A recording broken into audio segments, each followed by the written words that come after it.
സായി പല്ലവിയിൽ സീതയെ കാണുന്നില്ലെന്ന് പറഞ്ഞുകൊണ്ട് സോഷ്യൽ മീഡിയയിൽ പൊങ്കാലയിടുന്ന ഒരു കൂട്ടർ. രൺബീർ കപൂർ യഥാർത്ഥ ജീവിതത്തിൽ ബീഫ് കഴിക്കുന്ന ആളായതുകൊണ്ട് അയാൾ രാമനായി അഭിനയിക്കാൻ പാടില്ലെന്ന് പറഞ്ഞ് ബഹിഷ്കരണം ആഹ്വാനം ചെയ്ത മറ്റൊരു കൂട്ടർ. 4000 കോടി ബഡ്ജറ്റിൽ എടുത്തു എന്ന് പറയപ്പെടുന്ന ഇന്ത്യൻ സിനിമയിലെ ഏറ്റവും വലിയ പ്രൊജക്ടുകളിൽ ഒന്നായ രാമായണത്തിന്റെ ട്രെയിലർ കണ്ടപ്പോ ഏതോ പഴയ മെഗാ സീരിയൽ പോലെ നിങ്ങൾക്ക് തോന്നിയോ? യാഷ് മാത്രമാണോ ഈ സിനിമയിൽ കറക്റ്റായി കാസ്റ്റ് ചെയ്യപ്പെട്ട ഒരേ ഒരു വ്യക്തി? എന്തുകൊണ്ടായിരിക്കും സീതയെ സായി പല്ലവിയിൽ കാണുന്നില്ലെന്ന് ചിലർ ഇത്ര ഉറപ്പിച്ച് പറയുന്നത്? അതൊരു വാൽമീകി പെർസ്പെക്റ്റീവ് വെച്ച് നോക്കുന്നത് കൊണ്ടാണോ, അതോ അവർക്ക് സായി പല്ലവിയോടുള്ള വെറും ഹെയ്റ്റ് കൊണ്ടാണോ? സീതയെ നേരിട്ട് കണ്ട ഒരാളുടെ അഭിപ്രായത്തിൽ സീത എങ്ങനെയിരിക്കുമെന്ന് ഞാൻ ഈ വീഡിയോയുടെ അവസാനത്തോട് പറയാം. അത് കേട്ട് കഴിയുമ്പോൾ നിങ്ങൾക്ക് സായി പല്ലവി ഒരു മിസ്കാസ്റ്റ് ആണോ അല്ലേ എന്നുള്ള ഡൗട്ട് പൂർണ്ണമായും ക്ലിയർ ആകും. വീഡിയോ സ്കിപ്പ് ചെയ്യാതെ മുഴുവനായും കാണാൻ ശ്രമിക്കൂ. കാരണം ഇത് വെറും ഒരു കാസ്റ്റിംഗ് വിവാദം മാത്രമല്ല, നമ്മൾ എല്ലാവരും ചിന്തിക്കേണ്ട ചില കാര്യങ്ങൾ കൂടിയാണ്. വീഡിയോയിലേക്ക് പോകുന്നതിന് മുന്നേ hello friends, welcome back to യസന. നമ്മളിവിടെ അധികമായിട്ടും സംസാരിക്കാത്ത ചില സിനിമാ വിശേഷങ്ങളും അനാലിസിസുകളുമാണ് സംസാരിക്കാറുള്ളത്. നമ്മുടെ ചാനൽ സബ് ചെയ്യാത്ത ആളുകളുണ്ടെങ്കിൽ ഒന്ന് സബ്സ്ക്രൈബ് ചെയ്ത് സപ്പോർട്ട് ചെയ്തേക്കണേ. അപ്പോൾ നമുക്ക് നേരെ വിഷയത്തിലേക്ക് പോകാം. ആദ്യം തന്നെ നമുക്ക് ട്രെയിലറിലെ ഏറ്റവും കൂടുതൽ വിമർശനങ്ങൾക്കിടയാക്കിയ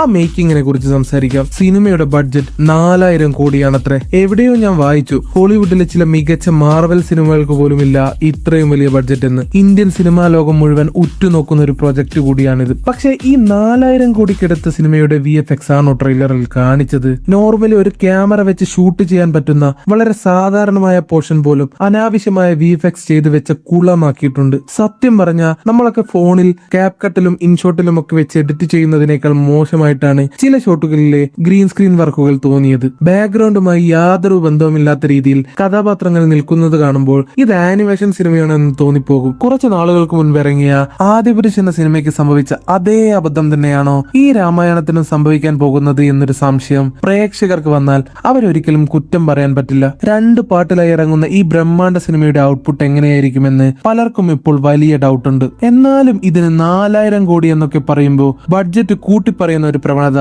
ഇന്ന് പൊതുവെ സിനിമ ഇൻഡസ്ട്രികളിൽ ഉണ്ട്. ടാക്സ് കുറച്ച് കാണിക്കാനും മറ്റും ഇത് ഉപകാരപ്പെടും. ഇനി സിനിമയ്ക്ക് ഒരു വലിയ ഹൈപ്പ് ഉണ്ടാക്കാൻ വേണ്ടി മാത്രം ചെയ്യുന്ന വെറും ഗിമ്മിക്കാണോ ഇതെന്ന് തോന്നിപ്പോകും. മലയാളത്തിൽ റീസെന്റ് ആയി ഇറങ്ങിയ മോളിവുഡ് ടൈംസിൽ ഡയറക്ടർ അഭിനവ് സുന്ദർ നായക് ഇതിനെപ്പറ്റി ഡീറ്റെയിൽ ആയിട്ട് പറയുന്നുണ്ട്. ഇത്രയും വലിയ ബഡ്ജറ്റ് എന്ന് പറയുമ്പോൾ പ്രേക്ഷകർ പ്രതീക്ഷിക്കുന്ന ഒരു ക്വാളിറ്റി ഉണ്ട്. അത് ഈ ട്രെയിലറിൽ എവിടെയും കാണാനായില്ല.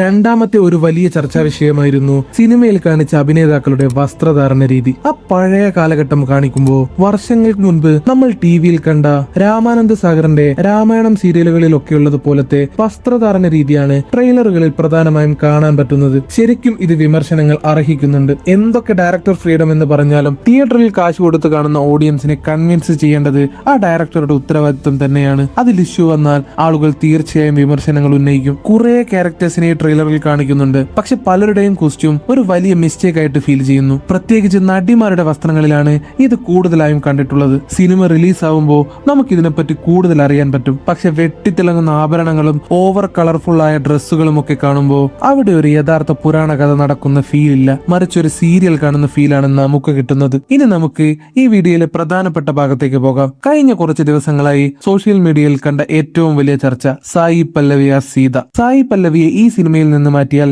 രാമായണം അങ്ങ് വലിയ ഹിറ്റ് ആകുമോ? എന്താണ് ഈ വിമർശകരുടെ യഥാർത്ഥ പ്രശ്നം? ഇപ്പൊ സോഷ്യൽ മീഡിയയിലെ വലിയൊരു വിഭാഗം ആളുകളുടെ ഏറ്റവും വലിയ പ്രശ്നം ഈ സിനിമയിലെ സീതയാണ്. സായി പല്ലവിയെ സീതയായി കാസ്റ്റ് ചെയ്തതാണ് ഇവരുടെ ഉറക്കം കെടുത്തുന്നത്. അവരെ കണ്ടാൽ സീതയെ പോലെ ഇല്ല, അവർക്ക് സീതയാകാനുള്ള സൗന്ദര്യമില്ല, ഇത് വലിയൊരു മിസ്കാസ്റ്റ് ആണ് എന്നൊക്കെയാണ് ചിലരുടെ വാദം. സോഷ്യൽ മീഡിയയിൽ വന്ന ചില പോസ്റ്റുകളും കമന്റുകളും ഞാൻ നിങ്ങൾക്ക് കാണിച്ചു തരാം. അപ്പൊ നിങ്ങൾക്ക് ഇവരുടെയൊക്കെ മാനസികാവസ്ഥ മനസ്സിലാകും. ഒരു കമന്റ് ഇങ്ങനെയാണ്: ആ കൊച്ചു കൊള്ളാം, സായി പല്ലവിയിൽ കിട്ടാത്ത ആ സീതാ ഫീൽ ബാക്കിൽ നിൽക്കുന്ന കുട്ടിയിൽ കിട്ടി, അവരെ ആക്കിയാൽ മതിയായിരുന്നു സീതയായി. മറ്റൊരാൾ പറയുന്നത് സായി പല്ലവിയെ കാണാൻ ഒരു ലുക്കുമില്ല, പ്രേമത്തിലെ മലർ മാത്രമേ കറക്റ്റ് കാസ്റ്റിംഗ് ആയത്, മറ്റൊരു നടിക്കുമൊക്കെ നിൽക്കാനുള്ള ലുക്ക് പോലും സായി പല്ലവിക്കില്ല. ഇനി വേറൊരു കമന്റ് കേൾക്കാം: സീതയുടെ ദാസിയാണോ ഈ പെണ്ണ്? ആര്? സായി പല്ലവി. ദീപിക പദുകോൺ ആയിരുന്നെങ്കിൽ പൊളിച്ചേനെ. ചിലർക്ക് സീത വൻ കോമഡിയാണത്രേ. സായി പല്ലവി സീതയായി വരുന്നത് കണ്ട് ചിലർക്ക് അറപ്പുണ്ടാകുന്നു. ഇതിലും മോശമായ പലതരത്തിലുള്ള കമന്റുകളുണ്ട്. അതിവിടെ കാണിക്കാൻ എനിക്ക് തോന്നിയില്ല. സായി പല്ലവി സീതയായി അഭിനയിക്കുമ്പോൾ മാത്രം ചിലർക്ക് ഈ സൗന്ദര്യബോധവും ചരിത്രബോധവും പെട്ടെന്ന് ഉണരുന്നത് കണ്ടപ്പോൾ എനിക്ക് തോന്നിയ ചില കാര്യങ്ങളുണ്ട്. എനിക്ക് മനസ്സിലാവാത്ത ഒരു കാര്യം, ഈ വിമർശിക്കുന്ന ആളുകൾ ആരെങ്കിലും ടൈം ട്രാവൽ ചെയ്ത് നേരിട്ട് പോയി സീതയെ കണ്ടിട്ടുണ്ടോ? അവർക്ക് എങ്ങനെ അറിയാം സീത ഇങ്ങനെയാണ് ഇരിക്കുന്നതെന്ന്? സീതയുടെ യഥാർത്ഥ മുഖത്തിന്റെ ചിത്രം ആരുടെയെങ്കിലും കയ്യിലുണ്ടോ? അല്ലെങ്കിൽ സീത ഇങ്ങനെയായിരുന്നു എന്ന് തെളിയിക്കുന്ന എന്തെങ്കിലും ചരിത്ര രേഖ എവിടെയെങ്കിലും ഉണ്ടോ? ഇതിനൊക്കെയുള്ള ഉത്തരം വളരെ സിമ്പിൾ ആണ്, ഇല്ല. എന്തായാലും സീതയുടെ ഒരു പാസ്പോർട്ട് സൈസ് ഫോട്ടോയും നിലവിൽ ഗൂഗിളിൽ പോയി തപ്പിയാൽ കിട്ടാൻ പോകുന്നില്ല. കാരണം അതൊരു ഇതിഹാസമാണ്, ഒരു പുരാണമാണ്. അപ്പൊ പിന്നെ ആ പുരാണ കഥാപാത്രത്തിന്റെ രൂപത്തെക്കുറിച്ചും സൗന്ദര്യ സങ്കല്പത്തെക്കുറിച്ചും ആളുകൾ എങ്ങനെയാണ് ഇത്രയും ഉറപ്പോടെ സംസാരിക്കുന്നത്? രാജാരവിവർമ്മ വരച്ച ചിത്രങ്ങളിലൂടെയും കലണ്ടറിലൂടെയും ഒക്കെയാണ് നമ്മൾ ഈ ദേവീദേവന്മാരെയൊക്കെ കണ്ടു ശീലിച്ചത്, അല്ലാതെ അതാരും ഫോട്ടോ എടുത്തു വെച്ചതല്ല. പലരും പറയുന്ന കാര്യം എന്താണെന്ന് വെച്ചാൽ വാൽമീകി എഴുതി വെച്ച സീതയ്ക്ക് ഇത്രയും മുടിയുണ്ട്, ഇത്രയും ആകാരവടിവുണ്ട്, വളരെ വെളുത്ത നിറമാണ് എന്നൊക്കെയാണ്. അതുമായി അവർക്ക് സായി പല്ലവി ഒത്തുനോക്കുമ്പോൾ തോന്നുന്നില്ലത്രേ. ട്രെയിലറിലെ ആ ചെറിയ പോർഷൻ കണ്ട് വെറും 2-3 സീന് കണ്ട് ആളുകൾ വിലയിരുത്തുകയാണ് ഇവൾക്ക് സീതയുടെ ഓറ ഇല്ലെന്ന്. ഇതൊക്കെ പറയുന്നത് കേട്ടാൽ തോന്നും ഇവർ സീതയെ മുൻപ് കണ്ടു പരിചയമുള്ളവരാണെന്ന്. ഞാനൊരു ചോദ്യം ചോദിക്കട്ടെ, വാൽമീകി എഴുതി വെച്ചതുപോലെ തന്നെയാണോ സിനിമ എടുത്തു വെച്ചിരിക്കുന്നത്? 14 വർഷം കാട്ടിലേക്ക് പോകുന്ന രാമൻ എങ്ങനെയാണ് യാതൊരു ക്ഷീണവുമില്ലാതെ ക്ലീൻ ഷേവ് ഒക്കെ ചെയ്ത് ഒരു മുടി പോലും അങ്ങോട്ടോ ഇങ്ങോട്ടോ മാറാതെ അത്രയും ഫ്രഷ് ആയി തിളങ്ങി നിൽക്കുന്നത്? കാട്ടിൽ ജീവിക്കുന്ന മനുഷ്യർ ഇങ്ങനെ ഉണ്ടാകുമോ? ആ കാലത്തെ യഥാർത്ഥ വസ്ത്രധാരണമാണോ സിനിമയിലുള്ളത്? അതിനേക്കാൾ വലിയ പ്രശ്നമായി നിങ്ങൾക്ക് തോന്നിയത് ഇവിടെ സായി പല്ലവിയുടെ കാസ്റ്റിംഗ് ആണോ? ജസ്റ്റ് നിങ്ങൾ കൃഷ്ണനെ പറ്റി ഒന്ന് ആലോചിച്ചു നോക്കൂ. നമ്മൾ ചെറുപ്പം തൊട്ടേ കൃഷ്ണനെ എങ്ങനെയാണ് കണ്ടിട്ടുള്ളത്?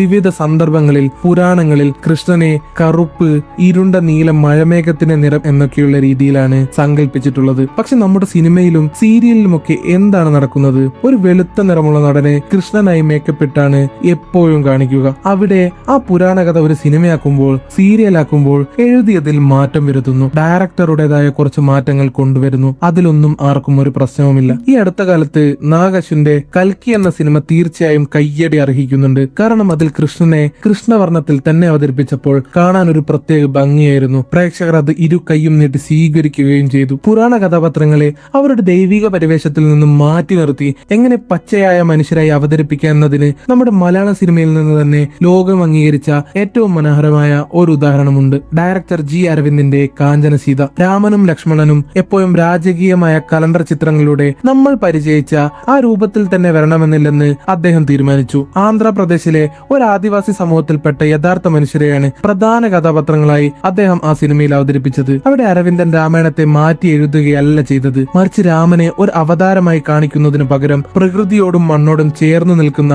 ഒരു സാധാരണ മനുഷ്യനായി കാണിക്കാൻ ശ്രമിച്ചു. സീത എന്നത് പ്രകൃതിയുടെ തന്നെ ഒരു പ്രതീകമായിരുന്നു. അതാണ് കല, അതാണ് യഥാർത്ഥ ക്രിയേറ്റീവ് ഫ്രീഡം. ഇനി നമുക്ക് പുരാണം വിട്ട് ചരിത്രത്തിൽ ജീവിച്ചിരുന്ന യഥാർത്ഥ മനുഷ്യരുടെ കാര്യത്തിലേക്ക് വരാം. 1982 റിലീസായ വിഖ്യാത ഹോളിവുഡ് സിനിമയായ ഗാന്ധിയിൽ ബെൻ കിങ്സ്ലിയാണ് ഗാന്ധിജിയെ അഭിനയിച്ചത്. ആ ഒറ്റ പ്രകടനത്തിന് അദ്ദേഹം മികച്ച നടനുള്ള ഓസ്കാർ അവാർഡ് വരെ നേടി. ഇവിടെ നമ്മൾ പ്രേക്ഷകർ എന്താണ് ചെയ്തത്? ഗാന്ധിജിയുടെ യഥാർത്ഥ ഫോട്ടോയും നടന്റെ മുഖവും വെച്ച് നീളമളന്ന് നിറം നോക്കി താരതമ്യം ചെയ്യുകയാണോ ചെയ്തത്? അല്ല. അദ്ദേഹം ആ കഥാപാത്രത്തെ എത്രത്തോളം വിശ്വസനീയമായി സ്ക്രീനിൽ അവതരിപ്പിച്ചു എന്നത് മാത്രമാണ് നമ്മൾ നോക്കിയത്. ഇപ്പോഴാണ് ഈ സിനിമ ഇറങ്ങിയിരുന്നതെങ്കിൽ സോഷ്യൽ മീഡിയയിൽ യുദ്ധം തന്നെ നടന്നേനെ. ബെൻ കിങ്സ്ലി മിസ്കാസ്റ്റ് ആണെന്ന് പറഞ്ഞേനെ, എന്റെ കണ്ണിലെ ഗാന്ധിജി ഇങ്ങനെയല്ലെന്ന് പറഞ്ഞേനെ. ചരിത്ര കഥാപാത്രങ്ങൾക്ക് പോലും കാസ്റ്റിംഗിൽ ഇത്രയധികം സ്വാതന്ത്ര്യം എടുക്കാമെങ്കിൽ ആയിരക്കണക്കിന് വർഷങ്ങൾക്ക് മുൻപ് ജീവിച്ചിരുന്നോ എന്ന് തന്നെ ഉറപ്പില്ലാത്ത ഒരു പുരാണ കഥാപാത്രത്തെ അവതരിപ്പിക്കുന്ന നടിയുടെ ലുക്കിനും സൗന്ദര്യത്തിനും വേണ്ടി മാത്രം ഇത്രയും വലിയ കീറിമുറിക്കലും ബോഡി ഷേമിങ്ങും എന്തിനാണ് നടത്തുന്നത്? അതുപോലെ വേറൊരു കൂട്ടരുടെ വാദം,